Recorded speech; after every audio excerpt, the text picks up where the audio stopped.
Hey, what's going on? Nick Kirby here. Welcome to Chatterbox Reds. Happy winter meetings today. Officially the first day of the winter meetings. Always a lot of fun, excitement around baseball. Of course, Sunday night, the big story broke. Juan Soto, the first domino to fall, signed the record contract with the New York Mets. It'll be interesting to see if that is the start of a wild and crazy winter meetings. We're here at Chatterbox Reds. We'll be here to cover it all for you. Monday night, going to go live at halftime of the Bengals game here on YouTube. Going to talk with Austin Layton for just a few minutes during halftime, kind of recap the first day of the winter meeting. So love to have you join us for that. Tuesday night, going to be live at 5:30 p.m. Why 5:30 p.m.? Well, that is the MLB Draft Lottery. Clay Stote is going to join me for that. We're going to watch that live. Hopefully the Reds can have some more good luck. Talk about, obviously, anything going on in the winter meetings then. And then on Wednesday night, Craig Sandlin will join me. We're going to recap the winter meetings. That'll be live at 9 p.m. But, of course, as always with Chatterbox Reds, if there's news that breaks at any point, we'll try to be live as soon as we can. So that's our plan, but obviously scheduled to change. I think there's a really good chance the Reds are pretty active during the winter meetings. We might have some crazy stuff happen, so stick around for that. Now, on Saturday night, I recorded an interview with Peter Appel. Most of it's still good information. Some of it might have gotten a little outdated as Michael Conforto signed a contract over the weekend. And then we didn't know the Juan Soto news yet. But Peter Appel does a great job for Just Baseball and their network. They actually recorded a new episode recently playing GM of the Reds. Really cool. Loved Peter's insight. So I had to bring him on here on Chatterbox Reds to kind of talk about how he would fix the Reds. What would he do this offseason to make the Reds better? And spoiler alert, Peter really likes what the Reds have going on right now. Before we get to all that, as always, Chatterbox Reds is proudly sponsored by Deep South Commodities. DSC is a leader in renewable commodities for biofuel production, specializing in used cooking oil collection, aggregation, and sales. Visit www.deepsouthcommodities.com for more information. Thanks, as always, to our friends at DSC. All right, without further ado, here's Peter Appel of Just Baseball. Just Baseball, by the way, real quick, great stuff over at Just Baseball. All the links to all their stuff is in the episode notes below, so be sure to check out all of Peter's work over at Just Baseball. And here we go. All right, pleased to be joined by Peter Appel of Just Baseball.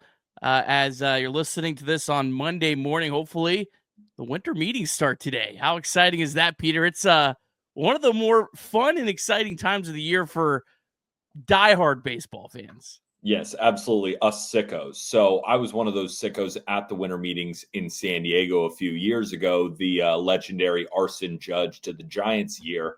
And it was wild in that hotel. You got guys staying up till the wee hours of the night. You got meetings in every room. It's an absolute blast for us sickos, just continually refreshing Twitter or X or whatever the app we're calling it now.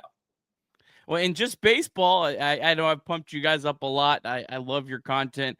You just did a show with Jack, a guy we've had on several times, talking about what you do with the Reds. Love that. Really enjoyed that. But I saw one of your cohorts, Aram Layton. You guys are breaking news now. I mean, you're really up there. We're calling him Arm Scoops. I mean, he's breaking all the minor league deals. It's incredible. John Heyman just said Aram Layton was first on Adrian Hauser. We're moving up in the world slowly but surely, but we'll get there. And I appreciate all the support, my friend. Yeah, love it, love it. I was really excited to see that come across from the legend John Heyman. We'll leave it at that for now. All right.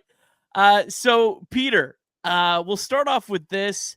Last year, you were big into the gambling side of baseball, which I certainly enjoy as well. And last year, you famously predicted that the Miami Marlins would go under their win total, and I think you cashed that by the second week of May. And I heard a rumor that you are considering taking the Cincinnati Reds, but on the opposite side next year, you think that the Reds will cash that over win total, which was like 79 right now. Yeah, I think it's 79.5. That better not stick if they make the moves that I want them to. That's all I'm going to say. So just for some context, yes, I have been putting out my bets since 2021 on justbaseball.com. I write a daily article, also posting all my bets on YouTube, breaking it down with tons of analysis. And where it really stems from with the Marlins, where they were great in one-run games. And not a lot of people bring that up because, baseball, it's a really, really long season, and you lose a one-run game, as a fan, you feel like you were on the wrong side or there was a little bit of bad luck. Now, the Marlins were elite in one-run games, which doesn't really make a lot of sense, right? Because if you're really good in one-run games, that probably means you have a really, really good defense and you have a really, really good bullpen, right? So you can close out the ninth. Marlins didn't have that. And then on the flip side, of course, there was much more analysis, but that's kind of where it originally stemmed from. Just teams I'm looking to get some better luck on their side the next season. Teams due for regression back to the mean or up to the mean. And that's exactly where the Reds enter. The Reds were 15-28 in one-run games. Now, that doesn't seem repeatable for the Reds. Now, I know Alexis Diaz didn't have the best season in the world, but we watched plenty of Reds games. A lot of weird endings. Right, I remember it was a day in the summer, and the Reds were ahead by 3, and Fernando Cruz hit a guy, loaded the bases, and then gave up a grand slam, and the game was over. Right, you might say, well, we don't want Fernando Cruz anymore, but that just doesn't often happen. The Reds were just on the wrong side of some really bad luck. But it wasn't just one-run games. Matt McClain going down certainly doesn't help. Nick Lodolo not stepping up like we know that he can. Right, there was a lot of injuries on the Red side. Heimer Candelario is not that bad of a player. I know Reds Nation wants to send him out of town. I even see other teams thinking the Reds might sell and that they're going to package Candelario in a deal. No. This is the Reds. This is the team that we've been building now. Look at the rotation at this moment. This is a really exciting rotation. Am I the only one here who's really excited about the prospect of Hunter Green becoming one of the best pitchers in baseball, about adding a ground ball pitcher in Brady Singer? Nick Martinez, am I the only guy in the world who thinks Nick Martinez is one of the most underrated pitchers in Major League Baseball? Look at the past few years. Andrew Abbott is still a stud. And what if Nick Lodolo is pretty good this year? We're not asking for the Cy Young that we might have thought he could be. And then we have Rhett Lauder, 1.17 ERA. He was one of my favorite pitchers coming out of the draft, second to Paul Skeens, then comes up and dominates. We're going to get a better bullpen this offseason. We're going to add a power bat in the outfield. And these Reds can win the division. Now, I picked the Brewers plus 800 to win the division last year because the National League Central, it's up in the air, right? Anyone can kind of win it, right? We're seeing the Cardinals take a step back, but it's up and down. I think this is the Reds' year, but they have to make a couple of moves that we talked about when playing general manager for the Cincinnati Reds. But I will be on the over regardless because I already like this team as it is. But if we can add a couple more guys, yeah, we might be unloading, Nick.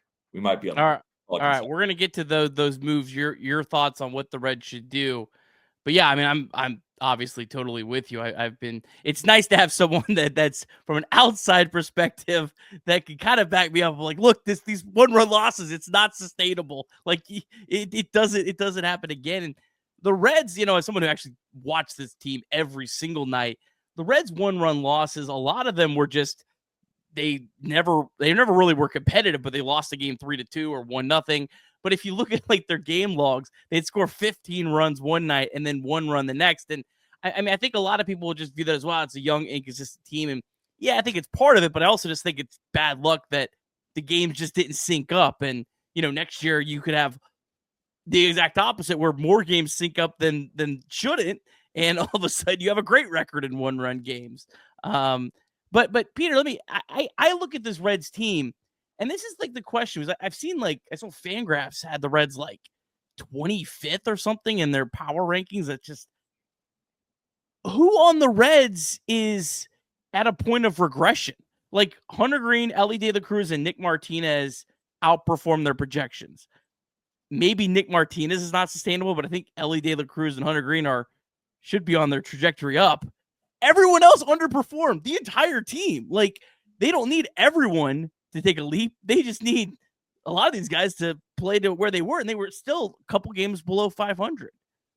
I'm gonna be honest here, and I'm loving the Reds. I'm definitely gonna be betting the Reds overs and definitely betting them to win the division. So I could look like I have egg on my face with the way I answer this question, but I'm gonna use one word to describe it: lazy. I don't know how you can look at this roster. You can look at the possible regression to the mean, because I'm not saying 15-28. They're then going to go 28-15 in 1-run games.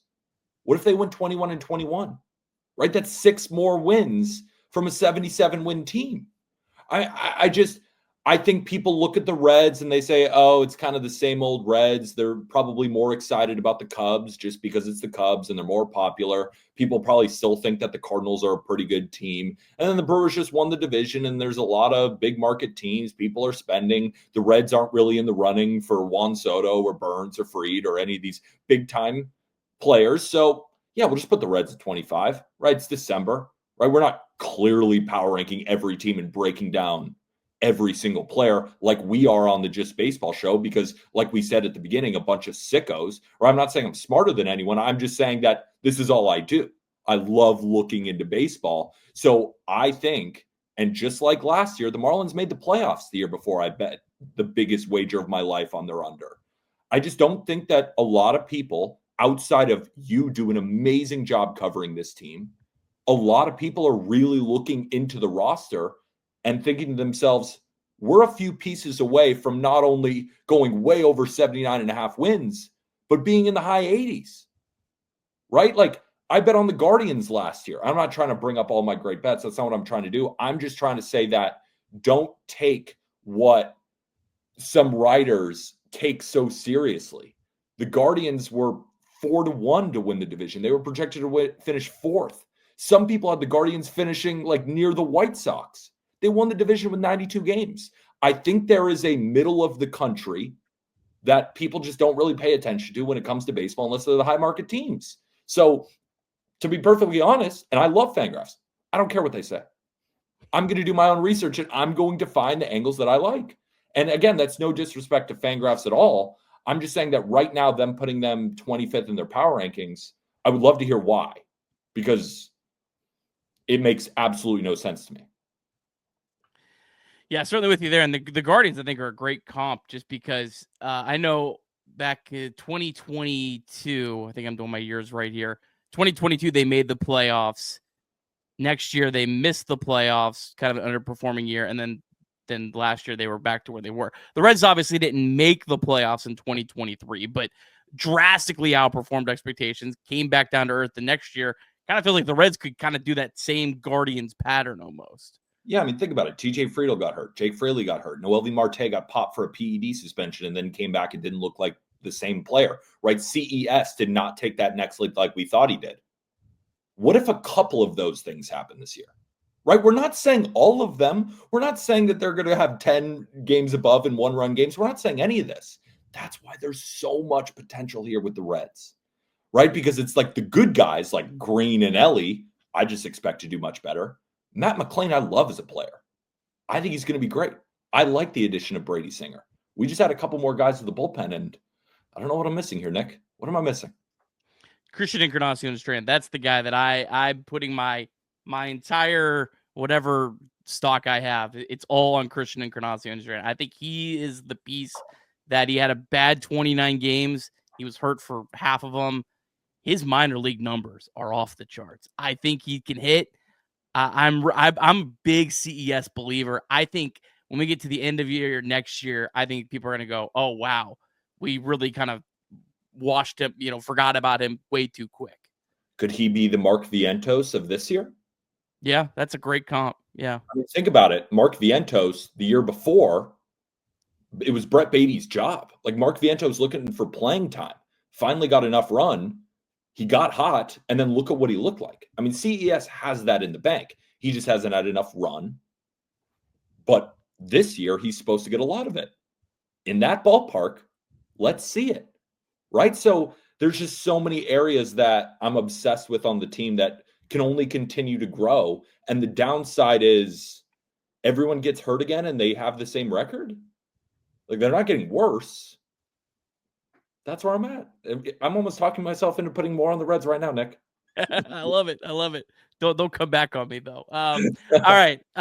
So how are we gonna fix? How are we gonna? I'm gonna title it how are you gonna fix the Cincinnati Reds, because it's clickbait and that's what I'm all about here. I don't really think it needs fixing. I think it needs fine tuned. But fine tune's not gonna get the click, so we're gonna put fix. Sorry, folks. It's the rules. It's the rules. You have to do it. But I want to. I would start with this because I know you said the guy you wanted was Tyler O'Neill. That was the guy I wanted. And then like 2 hours before we record this, Tyler O'Neill signs with the Orioles. And it was hilarious because I had just caught up on your show and you had said, yeah, I think he's going to go for $40 million 3 years. And then Jack said he might go for 60. And he said, you know what, maybe he'll go for 50. And then he goes for like exactly 50. I was laughing as I read the tweet.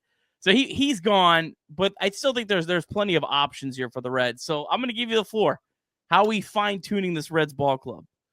All right, I'm calling up Dana Brown of the Astros, and I'm saying Chas McCormick had a 66 WRC plus last year. Give him to us for free. You don't want him. But the year before that, and what he's going to respond with, I mean, the guy put up a OPS over 1,000 against lefties in 2023. He put up a 133 WRC plus, which means he was 33% better than the league average hitter. He can place him outfield, and that's a guy who I'd want to buy low on. You're not going to have to send many prospects, right? It's a few years of control. So maybe he doesn't have this great year this year. Maybe it's next year, right? But I still think at 29 years old, Chas McCormick is a great guy to buy low on. And I don't think the Astros definitely need him in their outfield. Then what I would do is I would go sign Jock Peterson to be my DH. Righty masher. Have CES play some DH, maybe against lefties, right? And then he could play first base while Jock Peterson is there against righties. You can mix and match how you want to.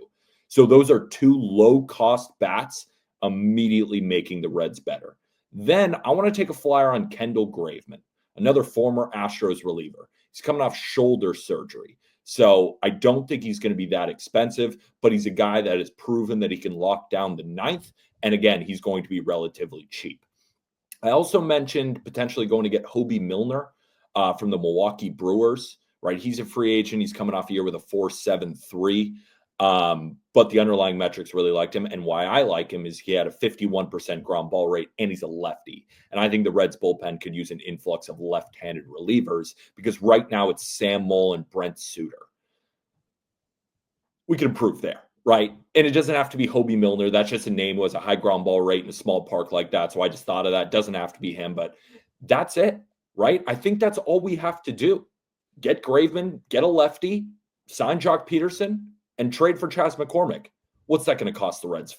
$35 million in total dollars? A prospect or two? Right? I'm not playing MLB The Show here. I'm not saying, you know what I think we should do, Nick? Sign Corbin Burns and get Juan Soto. Then I'll bet on the Reds. No. I'm talking about real moves that the Reds can make that would immediately make them better. And I think it's a good thing, honestly, that you guys didn't get O'Neill. Because that's where all of your money would probably go to this offseason. 31 home runs is great. Let's get those 24 home runs from Jock Peterson and potentially 20 from Chas McCormick. Just like Moneyball, right? When Jonah Hill's character is like, I think it's great you got Damon off your payroll. It's not exactly the same thing, but I think it's a good thing that you guys didn't end up getting O'Neill because we talked about it in that episode. I think it's better to do these two moves or potentially bring on a guy like JD Martinez. Just bring him into the clubhouse. Let him go with all these young hitters, right? He'd be such a big help for a guy like CES, Matt McClain, Noel V. Marte, all these guys. So there's a lot of low-cost moves that make the Reds a lot better. And then bringing in Tito. I mean, you brought in my favorite manager. I mean, the Reds are just lining up for everything. I love the idea of Chas McCormick, plus 29 career outs above average. The Reds defense has been atrocious. It's been a big problem. I think it was as big of a problem as the offense, to be honest. I think if you really dig into like defensive run saves versus the Reds weighted runs and you add it up, I think I added it up and there was actually a bigger gap between the Reds and defensive run saved versus the average in baseball than the offense. I love the idea of Chas McCormick. I think he'd be and the fact that he mashes lefties would complement the Reds left-handed outfielders a lot as well. So yeah, if the Astros are, I love that. Hobie Milner, that's a very interesting one. A good point about the lefties. Another problem the Reds have is not necessarily the big league club. They don't have a whole lot of lefty arms at the top of their prospects. Whereas, you guys talked about Luis May and Zach Maxwell, both, guys that aren't projected to be on the opening day roster, but I would be surprised if they don't pitch in the big leagues next year, both right-handed arms. So there's not a whole lot of depth there. So I like that a lot as well. Jock Peterson, I want to talk a little bit more with you about that, because I've been pretty steadfast. I just don't think the Reds should go out and get a DH only, just because they have CES and they have Candelario, and Candelario proved that he can't play third base. I don't think you want to play CES at third base. Maybe it's an option, but again, that's just another defensive liability on a team that's been full of those. But man, when you say Jock Peterson, I've had such a soft spot for Jock Peterson, because I think he's one of the most underrated hitters in baseball. I mean, he just absolutely has dominated for the last 5 years. Been on playoff teams, won the World Series. I love Jock Peterson, but I don't what do you do? Do you just bench Candelario? Do you bench CES? Do you think that's better than trying to go out and get a guy like Conforto that you could at least put in the outfield? No, I like the addition of Conforto too. I think you make a lot of really good points, because you're getting kind of clogged here, right? And you got a lot of guys who you don't trust really in the field. I guess I'm in the boat of, I don't fully agree that Candelario can't play third base. I know he didn't play well last year, but again, it was such a bad year for Candelario. He's not that bad of a player, right? There's a reason the Reds signed him to a 3-year, $45 million deal, if I'm getting that contract value correct. He is a fine player, so I think he can play some third base. I think CES can play some third base, and I think that Jock Peterson, in a pinch, you can go stash him in a corner. So I guess I'm not as bearish on some of the guys that you're mentioning not being able to play defense because of what they showed last year. And you're right. It's all ingrained in our heads. I saw those errors too. I know. I saw them too. But I guess I'm just more bullish, right, on them being able to figure out, especially with CES, getting another year under his belt and just coming back angry. I think a lot of that is not talked about in the media. These guys are human beings. You think they heard it? You think CES heard all of this stuff from the Reds and heard it from the fan base and heard it not really from the national media because they ain't covering the Reds right? But you think Candelario heard it? They're going to come back firing. I really do think so. So I think you see an uptick in up here, just a little bit more focus this year, because especially for a guy like Candelario, you need to perform, dude. CES, you need to perform. This is a big year for him. It's kind of like the Blue Jays with Bichette. Bichette, you got to perform now. So I think these guys have better years defensively, and I think it's a lot of focus. And, the Reds teetering off there at the end, that can certainly, diminish some of those defensive numbers, especially guys who are playing in a corner where it's you're just standing out there. I remember Nick Castellanos, he's I don't know what I'm thinking about there. Charlie Blackmon saying he's getting bored, right? You're in the dog days and your team's not in it. I get it. So, but I think this team is going to be in it. I think you're going to see an uptick from a lot of these guys on defense. So that's where I go Jock Peterson, but I like the fit with Conforto for sure. I just want bats. Let's get bats in here. Yeah, I mean, Peterson's definitely, I think, a much better and safer hitter than Conforto. Conforto does have the better platoon splits, so he's just a lot more versatile. Just, I guess it's what do you want? Do you want the proven bat that's going to absolutely hit a lot of home runs, produce at Great American Ballpark, or do you want a guy that gives you the more versatility? And I guess the answer might be is, how did the Reds feel about Jeimer Candelario defensively at third base? If the Reds believe he could bounce back, then Peterson probably makes more sense. If they don't, probably have to go out with a guy like Conforto, or maybe even a guy like Max Kepler, as well. I love that Chas McCormick though one. That really, I'm on that train. If the Reds could swing that would just be a really perfect compliment. All right, I'm gonna ask you one last question, then we'll get you out of here. Alexis Diaz. Feels like the Reds maybe missed their window of selling high on him. But there's still, I saw a report today from the Reds official beat writer that Alexis Diaz could be a guy that's shopped. And we know the Mets have really coveted having both Diaz brothers.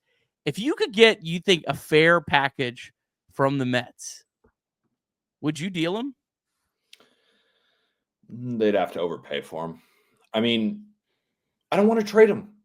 And maybe this is my bettor's brain thinking that I want to keep all the good pieces, and that's probably what's coming through here. So I apologize for that. But yeah, I mean, if the Mets want to give you a really good prospect, sure. But now you're going to trade him? after his worst year? Why? Right? It's the same thing kind of with the Cubs. Now you trade Bellinger? It just doesn't make a lot of sense to me. So, I mean, with the Cubs, they have Owen Casey. That's another discussion for another time. But like the Reds don't have that, right? The Brewers trading Devin Williams. Well, they have Trevor McGill to just slot right back in. The Reds don't have that. And are you going to start trading Alexis Diaz when you have Ellie De La Cruz like sitting right here, ready for this prime years, and Matt McClain's back, and you just traded for Brady Singer, and now you're going to trade away Alexis Diaz? So yeah, I mean, if the Mets overpay for him, I mean, he's a reliever at the end of the day, but I don't want to trade him. So no, I don't even want to entertain it, Nick. I don't want to entertain it. All right. I love it. Well, Peter, we'll make sure everyone tunes in to Just Baseball. You guys, I'm sure we'll have a lot of coverage about the winter meetings. Links to all the Just Baseball stuff I'll put in the episode notes below if you're listening in podcast form or on YouTube. Be sure to check out all the stuff that those guys do. They do great work. And Peter, we'll look forward to catching up again soon, my friend. Absolutely. I'll be in your DMs plenty talking about the Reds and how big this bet is going to be. So appreciate you for having me on, Nick. And yeah, for anybody interested in playing general manager for all 30 teams on the Just Baseball show, we already did the Reds. So if you want to go back and listen to that episode, and if you're interested in other teams, what they're shopping for, maybe teams in the Reds division, come over here to the Just Baseball show and check us out after you listen to Chatterbox Reds, because these guys do it right. We also want to remind you that you can call or text 988 anytime, day or night. The 988 Suicide and Crisis Lifeline is a place to get support for anything related to mental health.